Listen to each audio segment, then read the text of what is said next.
나 감사합니다. 하나, 둘, 셋.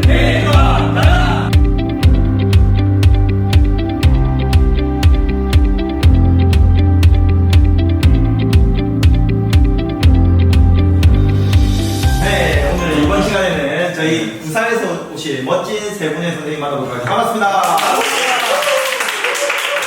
그래서 각 교실에서 또는 수업 상황에서 어떤 기법들을 주로 사용하시는지 말씀해 주시면 좋을 것 같아요. 저 같은 경우에는 이제 짝토이라고 해서 두 명이서 그냥 짝을 지어서 토이를 하는 걸 많이 쓰거든요.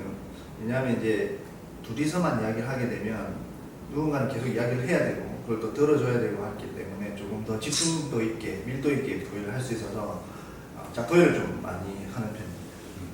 저는 우리반 전체의 생각을 한눈에 표현할 수 없을까 이런 생각에 칠판에 커다란 수직선을 그려놓고 같이 수직선 토의를 많이 하는데 정말 재밌습니다. 애들이 다른 친구는 저런 생각을 하는구나 뭐 이런 거를 한눈에 알 수 있거든요.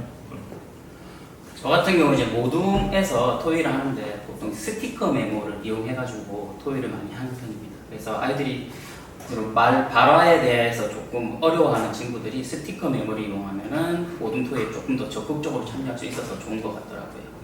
이제 그룹을 지어서 도의라는 경우가 되게 많은데 갑자기 궁금해진 게 한국에서의 그 부산에서 학급당 인원수가 보통 어떻게 됩니까? 저희 학교 같은 경우에는 이제 20명에서 30명 사이 보통 이렇게 되고, 근데 뭐 학교 지역마다 좀 많이 다르죠. 근데 많은 학교는 좀 많고 적은 학교는 또 적긴 한데. 저희 학교 25명. 네, 근데 저희 학교 이제 새로 개교한 학교인데 조금 특수한 상황에서 지금 저희만 37명이. 그러면 일반적으로 수업할 때 좀 가장 적정한 인원은 몇 명 정도 될까요? 20명이 딱 적정하지 않을까요? 16명이나 20명이면 딱 모둠도 잘 되고 짝토의 할 때도 좀 많은 친구들과 만날 수 있고. 아까 이제 주로 말씀하신 그런 도의 기법들을 살펴보면 주로 이제 일반적으로 오프라인에서 하는 도의 기법들이 많은 것 같습니다. 오프라인 기법 외에 또 온라인상으로 좀 진행할 수 있는 도의 기법이 있으면 소개해 주십시오. 온라인상에서 오프라인에서도 하는 방법이긴 한데 마인드맵이라고 네. 흔히들 많이 쓰시잖아요. 그것을 이제 온라인상에서 할 수 있는 플랫폼이 있더라고요.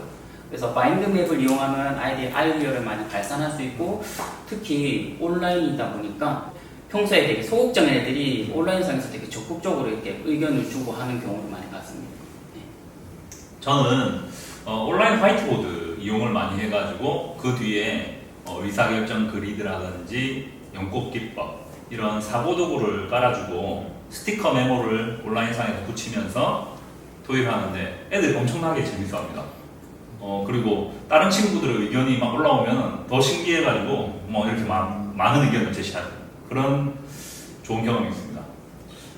저 같은 경우에는 이제 아까 마인드맵도 많이 쓰고 또 토익 할 때 아까 스티커 메모라든지 뭐 이런 다양한 걸 좀 많이 쓰는데 그래서 이제 우리나라 교육부에서 이제 만든 이제 위두랑 팝을 좀 많이 쓰는 편입니다. 위두랑 팝에는 뭐 아까 말씀드린 마인드맵, 뭐 온라인 보드 이런 거까지 다 되기 때문에 그러니까 그 한 플랫폼 안에서 아이들이 하기 때문에 좀 더 재미나게 여러 개를 다 참여할 수 있어서 좀 많이 쓰는 편입니다.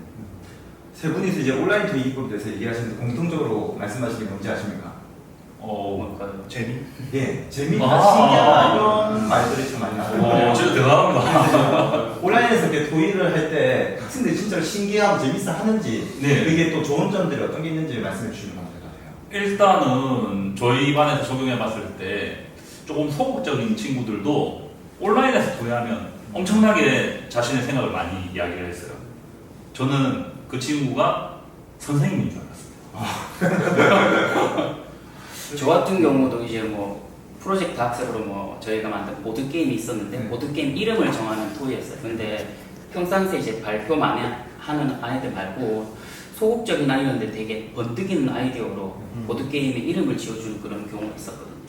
저 같은 경우에는 아무래도 요즘 아이들이 스마트폰이나 아니면 이런 거에 좀 많이 노출되면서 자라온 아이들이다 보니까 일단 수업 시간에 스마트폰 아니면 뭐 태블릿 PC를 딱 만진다는 것 자체가 바로 동기유발이 바로 돼서 반응이 좀 폭발적으로 일어나는 것 같습니다.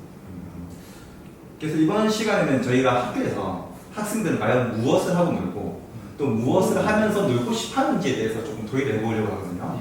이때 좀 사용하기 좋은 기법이나 플랫폼이 있을까요?